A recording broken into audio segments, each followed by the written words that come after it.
Hi everyone, it's Kimber, the study abroad specialist. In today's video, I am talking about the Fulbright scholarship for foreign students who want to come here and study in the US. So in a recent video, I was talking about the US program where students who are from the US can go abroad using Fulbright. And I wanted to also cover this one because it's interesting. If you are interested in getting a Fulbright scholarship to come to the US, I also wanted you to get the information that you're going to need. So for the Fulbright Foreign Student Program, a couple of things that you just need to know. Similarly to the Fulbright program for American students, it was created to have a pathway for students who are really smart and really on top of their game and really want to contribute either to American society after they finish or want to contribute to the world and have a multiplying effect on what they do with their research or whatever they're doing. They want to come here and study at US universities, and we always have been welcoming of students who want to come and study. So this is a great way to be able to do that. Of course, it's a way to get some of the tuition fees knocked down, because not only is American universities and colleges very expensive, but for international students, it's even more expensive. So anytime we can help you save money, we definitely want to do that. And so I am happy to share this information with you. So let's get started with that. So one of the things that you need to know is that the foreign student program with the Fulbright is a little bit different than the American version where Americans are going abroad. For this particular program, it's a little bit more elevated because they're taking into account that compared to the US, a lot of students who are abroad may have started school earlier in terms of their college or university. Maybe they got out and worked and then they came back. It's a lot different. And so one of the things that is required is that you have to have completed your graduate studies by the time that your program begins. You could still be in grad school right now as long as it is conferred by the time that your particular project begins. That's what you have to do. So that's important to kind of note, because with the other program, you could be just finishing undergraduate. So that's the first thing to note.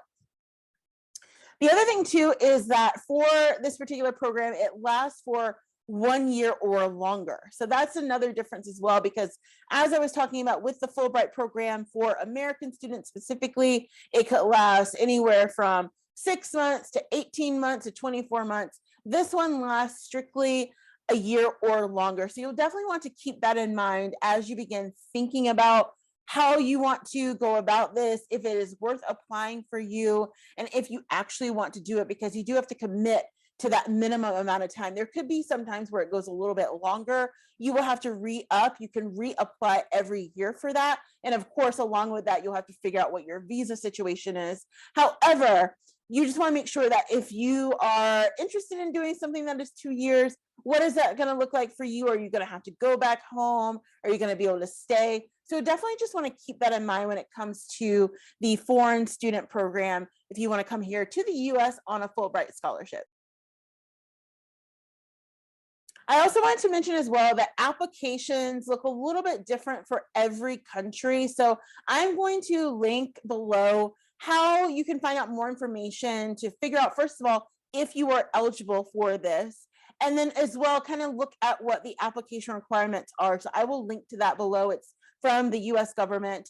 And so you'll be able to plug in what your country is, where you're coming from. There's a few other descriptors that they ask for, and then it will tell you you're eligible, or I have not seen where it's not eligible, but it probably says you're not quite eligible. I don't know what it said. With the eligibility piece, and like I said, I'm going to link below the website where you can go and plug in your information to see if you're eligible for this great scholarship. There are a couple of things that you want to keep in mind. So for number one, you have to be a citizen of whatever country you are applying through. So basically, the way that it works is the US works with different consulates and different embassies around the world to be able to formulate the plans to issue these scholarships. And so that is one of the first things that they're going to do, is to double check that you are a citizen, whether it be a natural born citizen or a naturalized citizen. And so you'll definitely want to just be aware of that. If you are not, this may not be the right type of scholarship for you, because there doesn't seem to be a different pathway around that. The other thing that is important to know, and I know that this is definitely much more relevant for my foreign students out there than it would be for American students, which is why it is not a requirement for the other program, is that you cannot be a dual citizen of the US and the other country if you want this program. Again, the part of the reason that that is because it is meant to be for foreign nationals who want to come and study in the US. And if you are already an American citizen by dual citizenship, then that sort of defeats the purpose. But I definitely wanted to point that out because I know there are lots of students out there in that scenario. And so this particular scholarship may not be right for you, but you definitely will want to stick around on the channel because I'll be talking about all different types of scholarships coming up. So definitely look out for that. But I wanted to point out that specific point in particular, because I know there are a lot of non-American people who have dual citizenship, not as much that Americans have that. That's not so much our thing here. But I definitely just want to put that out there so that you understand what the rules are right from the beginning. So for the qualifications to be eligible to even be in the running to receive one of these scholarships, one of the main things that they are looking at is project feasibility. So very similarly to the American version where Americans are going abroad, for foreign students who want to come here, when you go through and you fill out the application, you have to submit your research proposal. That's going to be one of the #1 things that the team who's overseeing it is looking at is this project feasible? And that makes total sense because similarly to the other program, it's a very independent situation. And so that means that you not only have to manage yourself and put together your particular research, but it's going to be tedious and people want to make sure that you're going to be up for the challenge. Now, one of the great things about it as well is that they factor in your potential leadership skills and they factor in what you've done in the past. So maybe you were someone, again, I know that a lot of foreign students are a lot more advanced than a lot of American students. So maybe you have already led a team of 20 people and now you are coming back into the game, you've just finished up your master's and you are heading into a PhD or whatever it's going to be for you. And now you've shown that you have some leadership skills, or you've shown that you can tackle a huge project, or you've been in project management.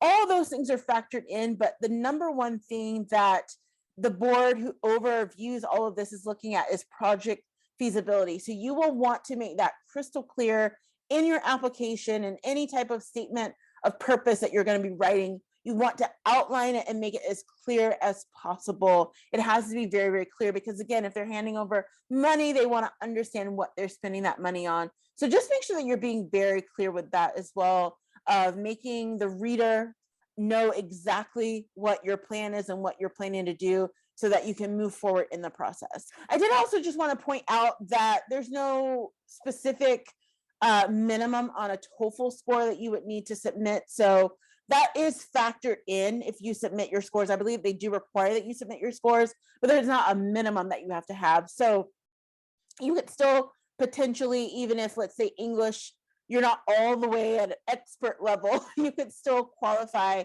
for one of these if you were looking to come to the US. So that's a great benefit as well, because I know we've had this conversation here in the US for so long about the effectiveness of standardized testing and all these different things. And I know for a lot of foreign students, taking TOEFL or something like that, that may be your first interaction with a standardized test compared to the rest of us here in this country. We've been doing this since we were little kids.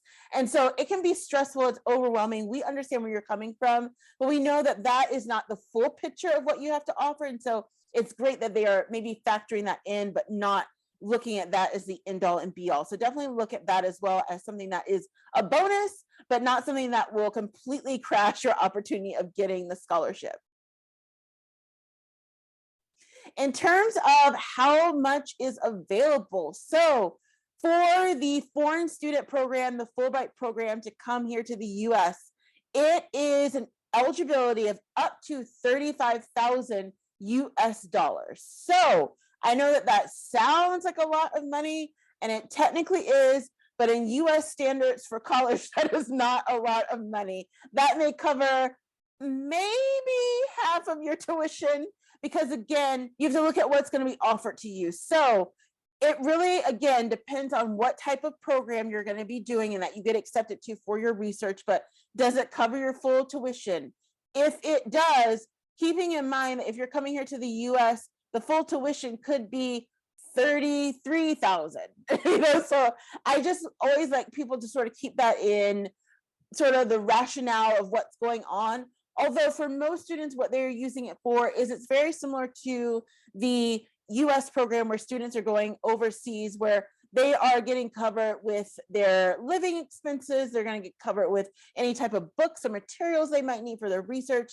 They're going to get covered with the round trip airfare to and from wherever they're coming from, and also help with their visa as well, which is very, very important. So a lot of that is what is covered with the 35,000, and then some of it may go towards tuition, but you may find that you still may be responsible for some of the tuition as well. So just keep that in mind as you're going through, and you will learn all about this as well if you click on the link that I have put below. And as you begin the process, you're gonna have to go through an interview and all these different things. So that information will come out in due time, but I definitely just wanted to highlight that. In terms of the competitiveness, it is very competitive. So as you would imagine, as we already know, as I talked about in the other video, Fulbright is one of the best known scholarships in the world. So it is super competitive.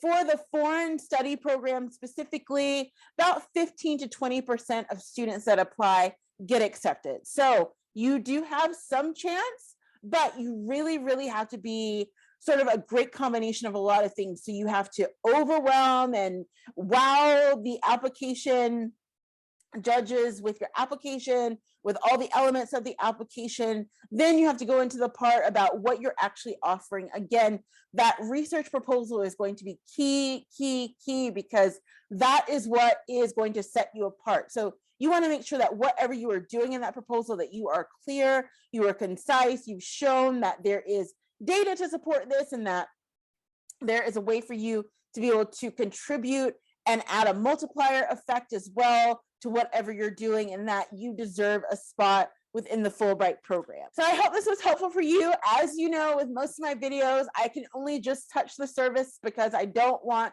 to be on here for 3 hours talking at you.